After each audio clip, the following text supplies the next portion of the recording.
Shalom, shalom, amadas y amados.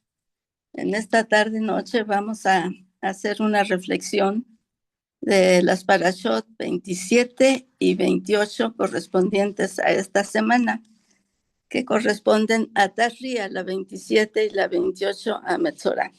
Las citas se encuentran en el libro de Vaikra, del 12:1 al 15:33.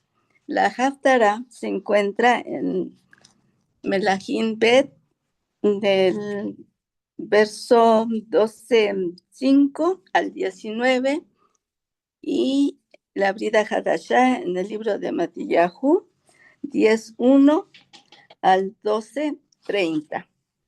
Bueno, estas dos parashot son unas parashot muy, muy importantes.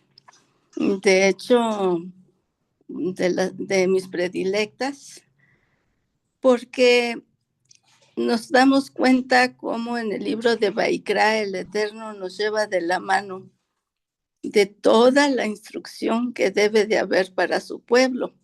Por eso es que el libro de Vaikra realmente lo consideramos el corazón de la Torá, y es el libro con el que empiezan a estudiar los pequeños en Israel desde la edad de 3 años. Acá pues en Occidente eso no lo vemos, tenemos nuestra Torá así con los 5 libros y en el orden en que nos los han mencionado, así los seguimos estudiando. Pero curiosamente, como ya hemos hablado anteriormente, el libro de Vaikra casi queríamos saltárnoslos porque no le entendíamos nada. Pero desde que tenemos la revelación del Eterno, al habernos revelado su Kadosh nombre, las cosas han sido completamente diferentes, y de verdad es un libro sumamente fascinante. Es un libro en el que entendemos realmente lo que es el pueblo de Israel para el Eterno, y nosotros debemos entender lo que es el Eterno para nosotros. De tal manera que pues en esta parashá número 27, referente a Tashria, que se traduce como cuando ella concibe o ella concibe, tenemos el número 27 correspondiente a la parashá, que nos da una gematría de 9, justamente el número de meses que dura después de la concepción en nacer un bebé. Y en la parashá 28 se corresponde a la parashá de Metzorah, de la que hablaremos en un momento también. Pero empecemos con Tashria, que tiene una gematría de 687. 687 debe de llamarnos la atención. ¿Por qué?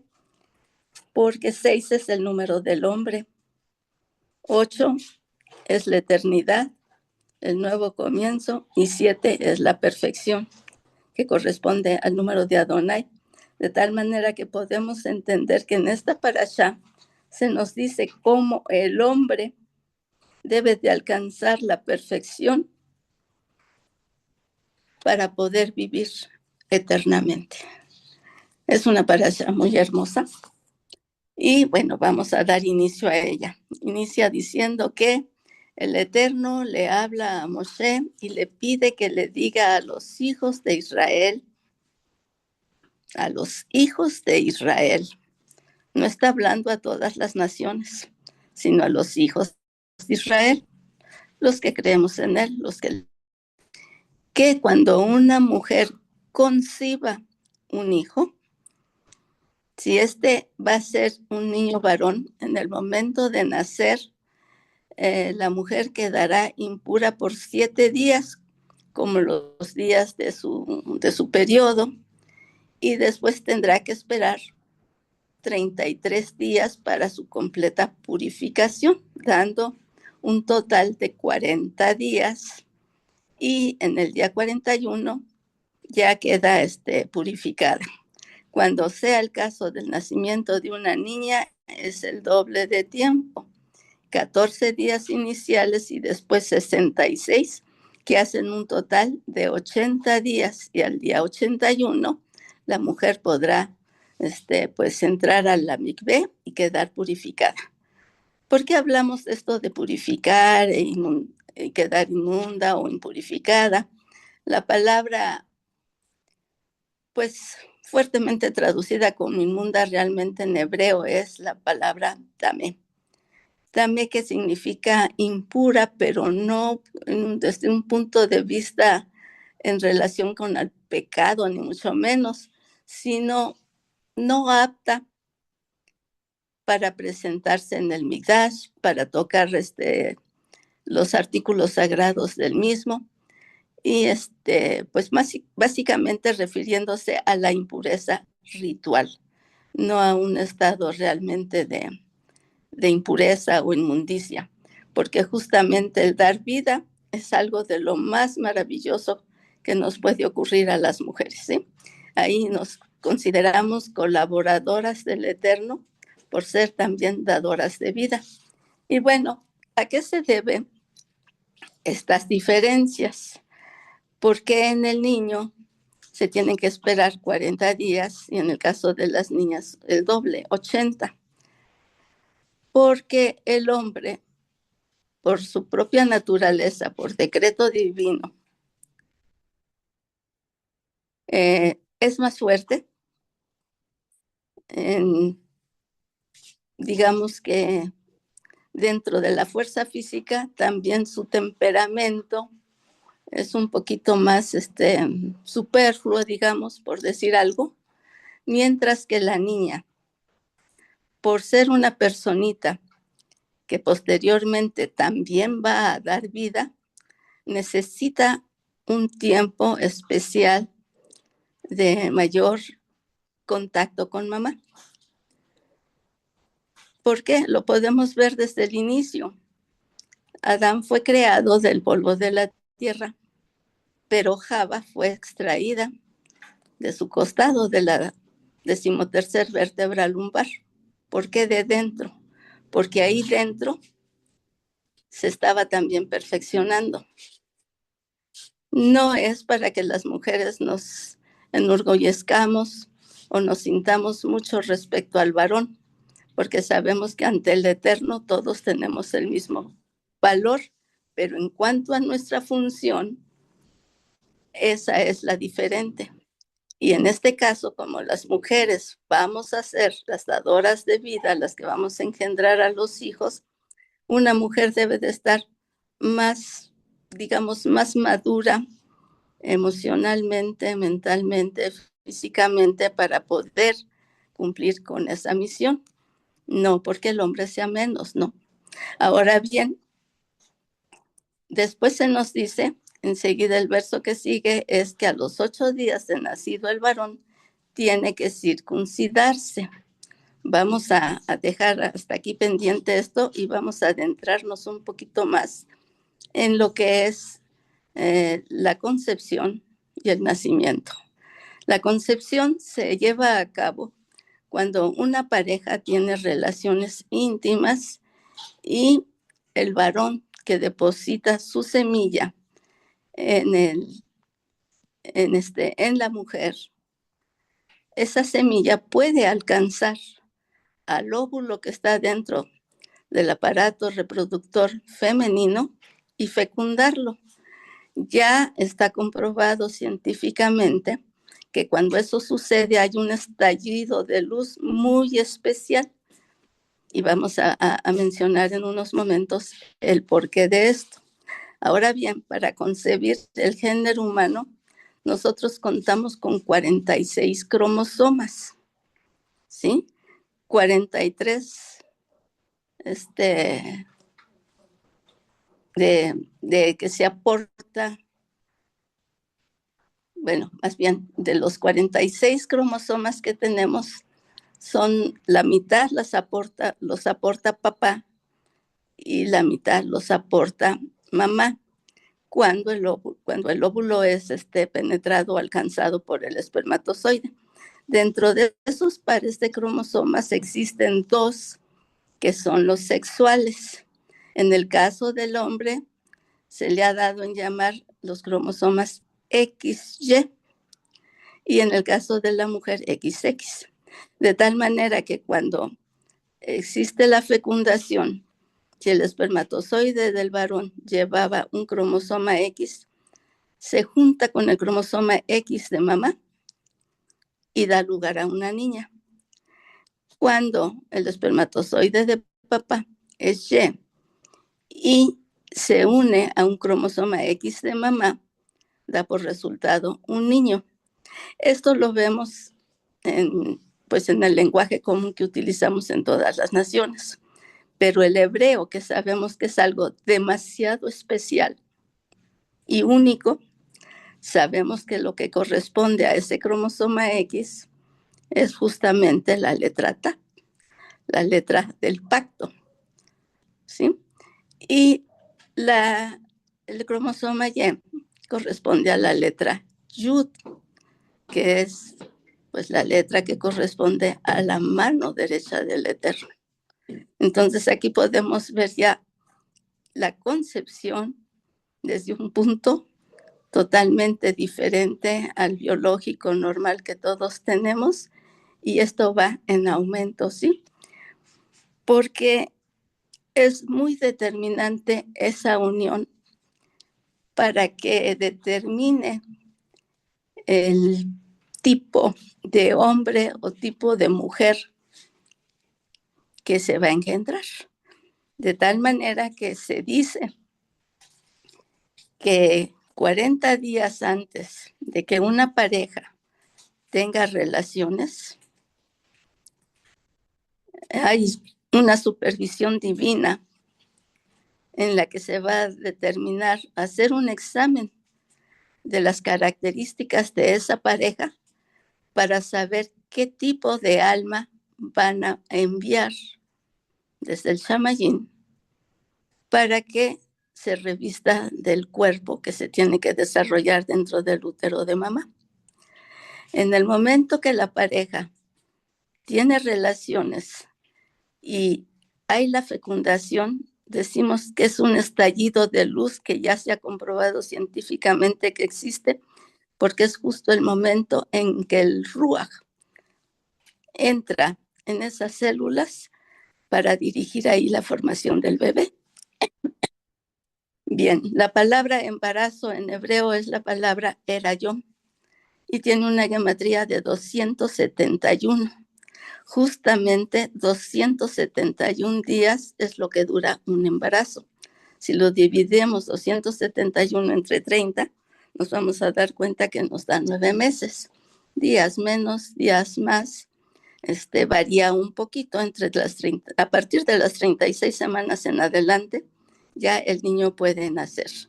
Y pues inicialmente sabemos que ese embrión biológicamente se va a empezar a desarrollar sus primeras células nerviosas, el ojo, el oído, más o menos entre las 6 y 12 semanas se completa todo lo que es el sistema circulatorio con el corazón, con sus 4 cámaras. Los latidos del corazón se dice que empiezan a notarse desde los 16 días. El sistema nervioso se va perfeccionando perfectamente hasta alrededor de las 20 semanas en adelante.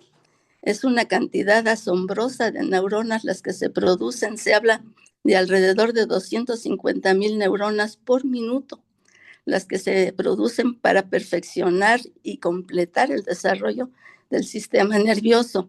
Posteriormente, este número de neuronas decrece cuando va a haber neuronas que no se van a utilizar y son eliminadas, de tal manera que cuando el niño nace perfectamente equipado con el número de neuronas y la calidad de las mismas, así como del resto de las células de su cuerpecito, para realizar las funciones que debe de realizar en la vida y cumplir el propósito que se le ha encomendado.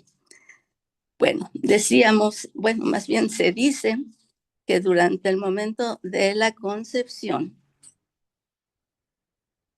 poco antes, ya sabemos que la pareja se escoge durante 40 días, y ya que se determina el tipo de alma que va a descender, se dice que el Eterno habla con esa alma y le expone lo que tiene que venir a hacer en las condiciones en que va a vivir rodeada de las personas que va a vivir, las tribulaciones y sufrimientos, pruebas y demás por los que tiene que pasar.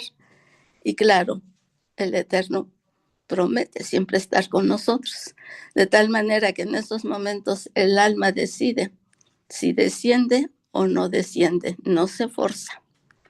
El Eterno sabemos que es así. El Eterno da la oportunidad de que se acepte o no se acepte, el que esa alma descienda y entonces se introduzca el Ruach HaKodesh en ese estallido de luz que se da durante la fecundación del óvulo. Ahora, una cosa muy interesante, esa fecundación no se realiza en el útero, sino en las trompas uterinas. Y las trompas uterinas, justamente en la anatomía del alma, nosotros sabemos que estamos formados por 32 senderos de sabiduría, que son los 10 atributos del árbol de la vida y las 22 letras hebreas. Cada uno de ellos tiene una localización perfecta, específica dentro de nuestro cuerpo. Y justamente las trompas uterinas se encuentran en el lugar donde se localiza la letra Shin. ¿Casualidad? Sabemos que en el Eterno nada es casual. Todo es causal y perfectamente determinado. Entonces, una vez que el óvulo se fecunda ahí en las trompas uterinas, se dice que realiza un viaje de 7 días hasta descender al útero materno. Durante esos 7 días, se dice que está actuando el Eterno a través de Keter, Jotma y Binah para organizar la formación de ese cuerpecito, que al llegar al útero está formado por una multitud de células porque se van duplicando hasta formar lo que se le llama médicamente la mórula, o sea, la parte donde va a iniciar el desarrollo embrionario, y dentro de esa mórula hay un espacio vacío en donde va a dar lugar esa cavidad apropiada para que el embrión se vaya desarrollando. Decíamos, durante esos 7 días se dice que Keter, así como se nos habla del Sinsun, Keter, Jotma y Binah se contraen, y al contraerse se forma ese vacío justamente representado en esa mórula. Sabemos que entre las esferas superiores, que son Keter, Jotma y Binah, y después Gesed y Gebura, hay un espacio. Ese espacio está representado por esa mórula. Y justamente cuando el Eterno ve que las condiciones son las adecuadas para que el bebé prosiga su desarrollo, entonces empiezan a actuar los atributos que siguen en el árbol de la vida. Sabemos que Gesed es amor, y ahí está la presencia del Padre vigilando todo lo que va a suceder durante esos 9 meses del embarazo. Pero justo en esos momentos se da la orden por parte de Keter de que se active Gebura. Y Gebura biológicamente está representado por las moléculas de progesterona, que van a ir en aumento para poder propiciar el desarrollo de ese nuevo ser humano.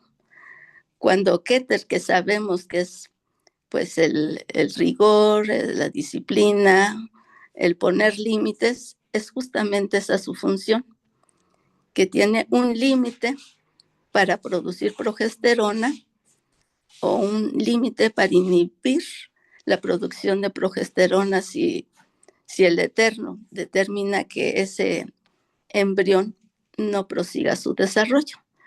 Pero normalmente, pues ese desarrollo prosigue produciéndose la cantidad de progesterona adecuada para que el bebecito, el embrión, siga formándose dentro del útero materno. Y así, a las 36 semanas en adelante, se llega el momento de dar a luz. el momento de dar a luz en el que se suspende la producción de progesterona y entonces el cuerpo de la madre, pues se da, digamos, las células del cuerpo de la madre se dan cuenta que hay un ser dentro de ella completamente independiente. No es parte de ella, es independiente, con vida propia. Entonces, en ese momento, el organismo materno dice, bueno, es algo así como un cuerpo ajeno a mí, un cuerpo extraño, digamos, entre comillas, y es cuando empiezan a partir de la acción de la oxitocina, que se le conoce como la hormona del amor, a producirse las contracciones uterinas que hacen que el bebé sea expulsado.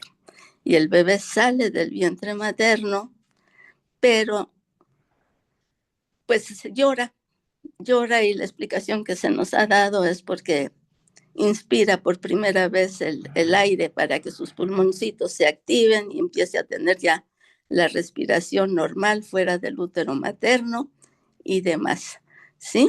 Y también hay una situación muy importante que se dice que el bebé generalmente al nacer y muchos días después de nacido, siempre tiene su manita, sus puños cerrados, porque viene con ese atributo de Gesed, pues alterado, en el que únicamente quiere recibir. Entonces, ¿qué es lo que viene a hacer al mundo? Aprender a dar, aprender a amar, y a través de ese atributo, desarrollar el resto de atributos que nos caracterizan como verdaderos hijos del Eterno, creados a su imagen y semejanza. No es casual que justamente en este tiempo en donde estamos trabajando la cuenta del Homer, corrigiendo todos esos atributos, ahora estemos hablando de la Parashat Tashria. Entonces, ya que vimos el aspecto espiritual y el aspecto biológico de lo que es la concepción y el alumbramiento o el nacimiento del bebé, tenemos que recapacitar entonces cuán importante es y determinante es el momento de la concepción, ya que del estado emocional, mental y físico que tenga la pareja al tener esa relación, va a ser muy determinante el carácter, la mente, el físico y todos los atributos del nuevo ser humano. De tal manera que cuando una pareja se casa o se une por amor bajo la ley del Eterno y todo lo hace pues tratando de agradar al Eterno y agradarse mutuamente ellos, porque verdaderamente hay ese amor tal y como el Eterno quiere que se tenga dentro de la pareja para poder tener hijos y formar un hogar idóneo, pues el alma que desciende es un alma altamente capacitada para alcanzar niveles espirituales muy altos y grandes vidas, como están llenos los ejemplos de los que nos habla la Torá en nuestros patriarcas, matriarcas y aún todos los jajamín que existen. En tanto que si la unión del hombre y mujer es únicamente por deseo, por fornicación o aún dentro del pacto matrimonial, ese momento no están presentes pensamientos positivos, emociones bien ordenadas y controladas y un verdadero acto de amor en la entrega, en esos momentos el alma que desciende es un alma que tiene un tikkun muy fuerte que realizar, un alma que se va a encontrar con muchísimos problemas para poder desarrollarse. Y es ahí donde todos los futuros papás y pues nosotros aún como adultos debemos de dar una enseñanza adecuada a los niños, a las niñas, a los jovencitos, una consejería real, propicia para todos aquellos que van a unirse en matrimonio y aún a prevenir esas uniones que pues ilícitas, para que de esa manera pues este mundo pueda ser un poco diferente. Ahora, en base a todo esto, podemos explicarnos por qué la verdad, como decimos, el mundo está patas para arriba, porque todo se está haciendo prácticamente contra la voluntad del Eterno, no siguiendo sus ordenanzas, y donde el amor realmente no es amor, sino es una actitud egoísta de siempre recibir y casi nunca dar. Esta es la importancia que debemos de tener en el aprendizaje, en la asimilación de esta hermosa parashá de Tarría, pues nos damos cuenta cuán importante es traer un hijo al mundo. Por eso es que en el Teilim 51 dice que en iniquidad fue formado y en pecado me concibió mi madre. ¿Por qué se dice eso? ¿Sí? Porque realmente el Yetzer Hará, que es representante de la mala inclinación del pecado, pues según este Teilim, pues está transmitido obviamente por el padre y la madre, por las características que hay en sus genes, pero va a estar en constante presencia en la madre. ¿Por qué? Porque la madre, las mujeres son los que tenemos al bebé durante esos 9 meses. De ahí la importancia de que durante ese tiempo de gestación el bebé escuche exaltaciones, palabras de Torah, y que la mujer controle perfectamente sus pensamientos y sus emociones, porque el bebé se está nutriendo de todo eso. Al no saberlo, al llevar una vida pues, al azar en el mundo, pues nos damos cuenta del grado de daño que se le hace a los hijos. Porque tenemos hijos rebeldes, porque hay hijos necios, desobedientes, que no quieren saber nada del Eterno, porque desde que fueron formados, aunque el Eterno estaba presente, como dice el Telín, sus ojos viendo el embrión y dirigiendo toda la formación de ese bebé, es muy, muy importante todo lo que el bebé está sintiendo, todos los pensamientos, las emociones de la madre, las discusiones que pueden haber como pareja, o bien al contrario, la armonía que puede haber en la pareja, escuchar palabras de Torah, exaltaciones, y crecer y desarrollarse en ese ambiente de shalom y de la presencia del Eterno en todo su esplendor.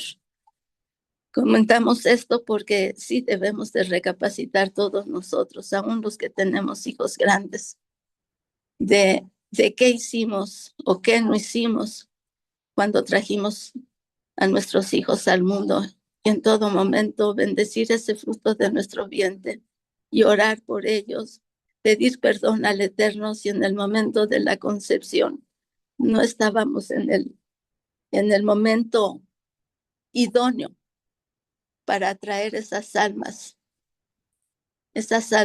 pues grandiosas a habitar dentro de nuestro vientre para formar un nuevo ser. De todo esto, amados, yo siento que es muy importante transmitirlo a los jóvenes, a nuestros hijos, y pues no olvidar lo que esta hermosa parashá en esta ocasión nos muestra, nos enseña. Y bien, ya hablando de todo lo que es la concepción, de lo que es el nacimiento, pues sabemos que la mujer permanece en estado de tamé por 7 días, igual que en el tiempo del periodo, cuando se trata de un hijo varón que ha nacido. Cuando se trata de una niña, el tiempo se duplica. Pero ¿por qué se dice que entra en un estado tamé cuando justamente es un momento tan maravilloso, el momento de dar vida a un ser humano? Pues justamente porque nosotros sabemos que la vida está en la sangre. Y la sangre, cuando la tenemos dentro, circulando por nuestro cuerpo, así como el semen del varón cuando se introduce en la mujer, lleva vida. Una vez que la sangre sale del cuerpo humano o el semen sale del aparato reproductor de la mujer, se convierten en células muertas. Y sabemos que la muerte es lo que produce la impureza ritual. Es por eso que la mujer está impura durante ese tiempo, porque tiene que purificarse de toda esa muerte de células sanguíneas que quedan dentro de su organismo hasta que sean eliminadas totalmente. Y obviamente como la niña sabemos que debe de permanecer más tiempo al lado de su madre después de nacida, pues también la desaparición de esas células muertas también va a tardar un poco más, de tal manera que al término de esos 40 días cuando nace el hijo varón o de los 80 cuando nace una mujercita, la madre debe de introducirse o sumergirse en el Migdash para que al atardecer del día 41 u 81, según el caso, quede ritualmente purificada o en estado Tahor, que significa pureza ritual. Y es cuando entonces se dice que la madre debe de llevar un cordero y 2 palominos o tórtolas al Migdash como ofrenda de sacrificio. ¿Sí? El cordero como ofrenda por el pecado, ¿la? Y las tortolitas para la ofrenda de ascensión. Y se dice que Miriam, la madre de Yeshua, solamente llevó 2 tortolitas, que era la ofrenda que hacían los pobres, los que no tenían para comprar un cordero.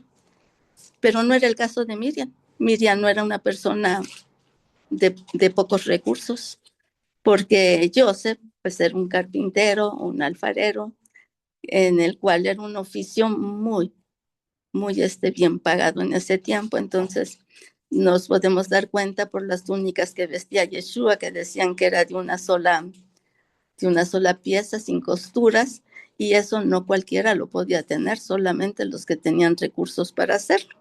Porque entonces Miriam llevó una ofrenda de las personas humildes para el templo, pues justamente porque ella, desde antes de la fundación del mundo, ya se había determinado que iba a ofrecer al Cordero Perfecto.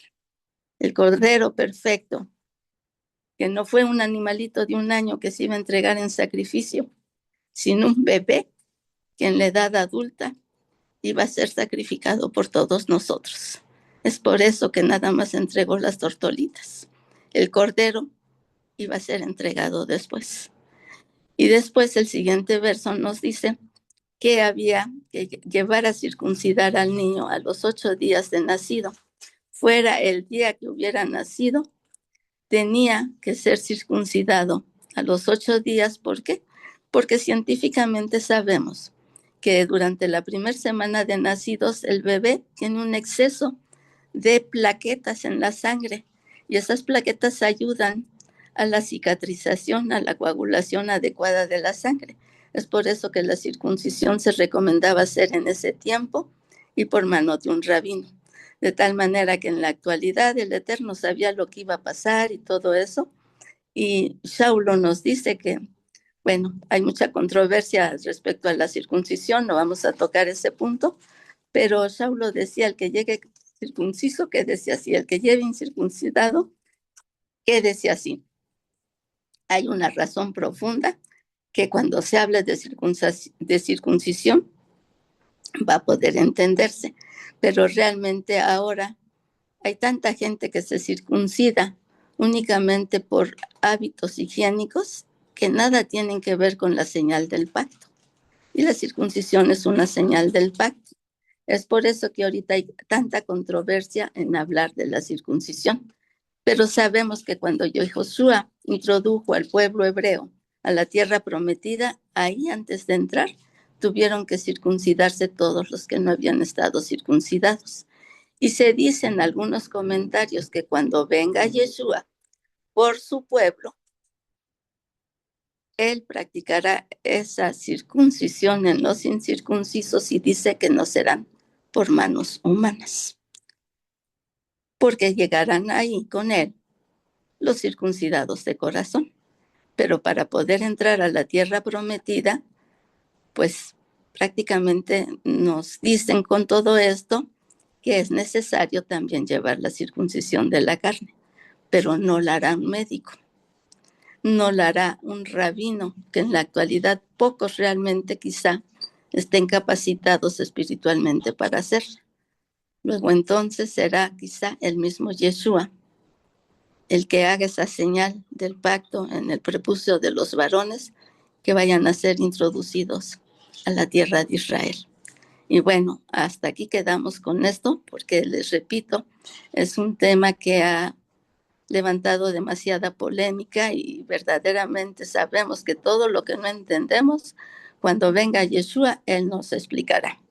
Bueno, respecto a Tarría, nos habla también en las partes finales de lo que es la lepra o la zara, que se da tanto en las personas, generalmente por la lashon hara, en las prendas de vestir, en las casas, en los utensilios, y esto lo podemos leer detenidamente y que nos quede claro al estudiar la parashá de la semana, al leer la escritura.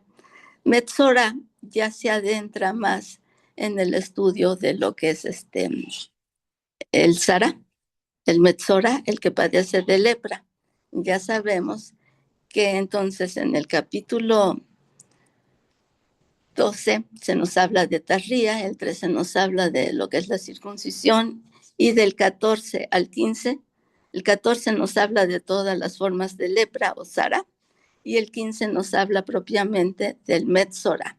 El Metzora, ese individuo que sufre de Zara o lepra. Lepra no como médicamente la conocemos y como en los tiempos de Yeshua se veía a los leprosos como se les corroía la carne y se les caía y todo. No, esta es una lepra de tipo meramente espiritual que se manifestaba con señales en la piel, esas señales blancas hundidas con pelo blanco, en la cabeza con pelo amarillo, con zonas de alopecia o falta de pelo, y en las prendas de vestir manchas también verdosas o color marrón, en las casas, en los utensilios, todo esto, repito, lo podemos ver con detalle en la escritura. Pero hablando del Metzora, que es el que padece de lepra, se nos decía que su piel era examinada durante 7 días por el Cohen Gadol. Lo dejaba en observación o en cuarentena otros 7 días, así como las prendas, las casas y todo, era el mismo tiempo de observación. Y a los 7 días lo volvía a examinar. Si veía que las manchas desaparecían o todo estaba blanco, lo declaraba limpio. Pero si no, lo declaraba leproso y tenía que ser aislado, sacado fuera del campamento para que no pudiera contaminar al resto de las personas que estaban ahí. Y fuera del campamento también cada 7 días iba a ser examinado por los sacerdotes para ver si la enfermedad desaparecía o seguía progresando. De tal manera que es algo muy importante ver de que ese tipo de enfermedad, la persona tenía que aislarse, repetimos, para no contaminar a los que estaban dentro. Y que el ejemplo de Sará se nos da en la lashon hara, porque era un pecado imperdonable. Se dice que es más grande ese pecado que el de derramar sangre inocente. Entonces ahí nos damos cuenta de la importancia. ¿Y por qué? Porque generalmente hay 3 tipos de muerte espiritual en la lashon hara: el que la habla, del que se habla y el que lo escucha. Entonces ahí nos damos cuenta del grado de pecado que es la lashon hara, y por eso simplifican los casos de Sara en relación a la Lashon Hara, como en el caso de Miriam, que ni siquiera habló mal de Moshe, sino simplemente extendió un comentario, una opinión en el que pues el Eterno no lo vio bien y la castigó con la Sara. Fue sacada fuera del campamento para ejemplificar el procedimiento que se tenía que seguir, y a los 7 yamim, que fue examinada y declarada limpia, volvía a entrar al campamento, ¿sí? Porque ya una vez esa limpieza, pues representaba cierta seguridad de que no iba a contagiar a nadie ahí. Pero esa limpieza, ¿en qué consistía? Justamente en el arrepentimiento. Se daban esos 7 días de estar fuera del campamento, en total aislamiento, soledad, en falta de comunicación con sus personas queridas, con sus familias o amigos, y no cabía más tiempo más que el estar reflexionando en el por qué le había acaecido eso y así llevarlo al arrepentimiento.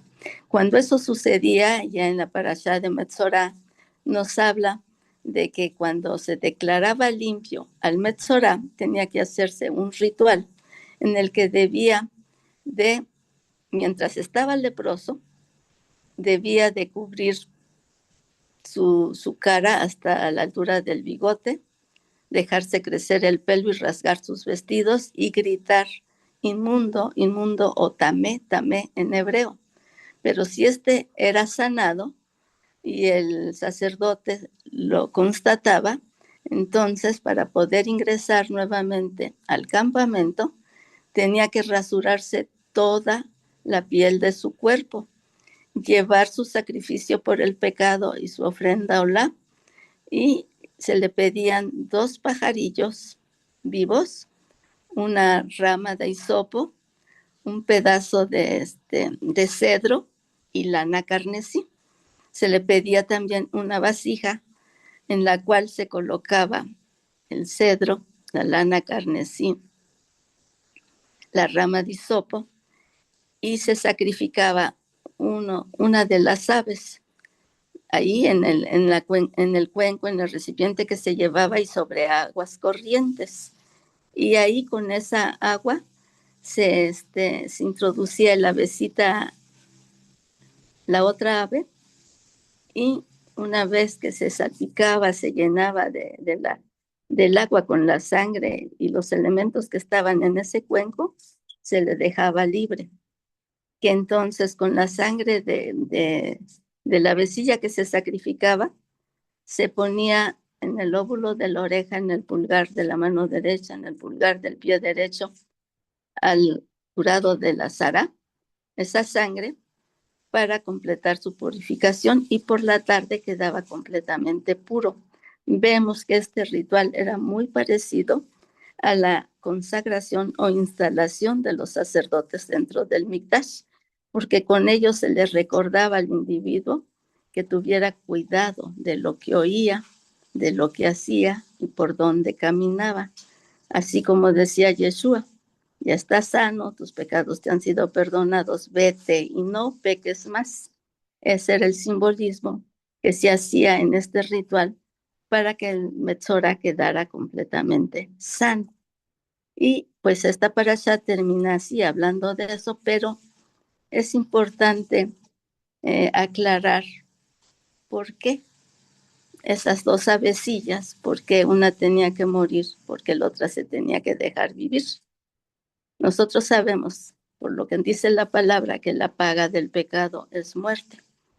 Y si el Metzora había pecado y había sido acreedor a esa enfermedad, entonces esa muerte estaba representada por la avecilla que se sacrificaba. Y la avecilla que se dejaba libre era justamente para simbolizar la oportunidad que el Eterno daba al enfermo de que si se arrepentía genuinamente, iba a ser perdonado, sanado, y el ave se dejaba libre, así como él podía ingresar al campamento. Se dicen algunos comentarios también que otra interpretación era de que porque la avecilla que se mataba, que se sacrificaba, representaba las malas palabras que fueron pronunciadas por el Metzora, y la vecilla que se dejaba libre, pero que había sido parte de ese ritual, era para expiar por las palabras buenas que se pudieron haber dicho y que no se dicen. ¿Cuál es la enseñanza de esta parashá? De que nos cuidemos de la lashon hara, pero no solo de hablar malas palabras, sino de realmente esforzarnos por hablar palabras buenas, palabras de Torah. Y así como conclusión de estas dos hermosas parashot, podemos ver cómo la parashá Tarría inicia con la vida y la parashá Metzora pues nos habla de muerte del pecador. Entonces podemos ver que hay un puente, digamos, entre la vida y la muerte, pero que la muerte se puede evitar aun cuando se produzca la muerte física.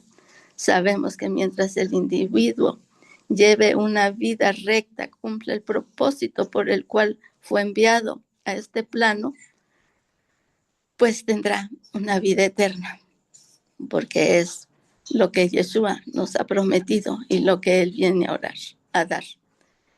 Y bueno, ya nada más para terminar, y como decía al principio de esta reflexión, que se habla de la formación del bebé justamente desarrollando los atributos del árbol de la vida, que es Yeshua, esos atributos que nos hacen semejante a Él. Se dice que durante el embarazo, en cada trimestre del embarazo, se perfecciona cada uno de esos canales que contienen pues los atributos del árbol de la vida. Ya sabemos que es el canal de la misericordia, el canal del juicio y la región central, que es la del equilibrio.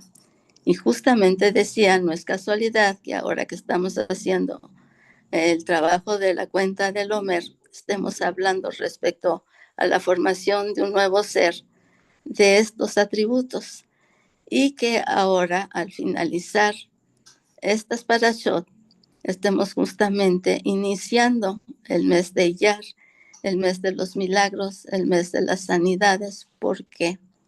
Porque durante la cuenta del Omer, después de haber empezado nuestra purificación con los panes sin levadura, después de haber gozádonos en la fiesta de Pesach y estar llevando día a día la cuenta del Omer, rectificando cada uno de los atributos de nuestro carácter, y ya nos habla de el mes de los milagros, de la restauración, de la sanidad.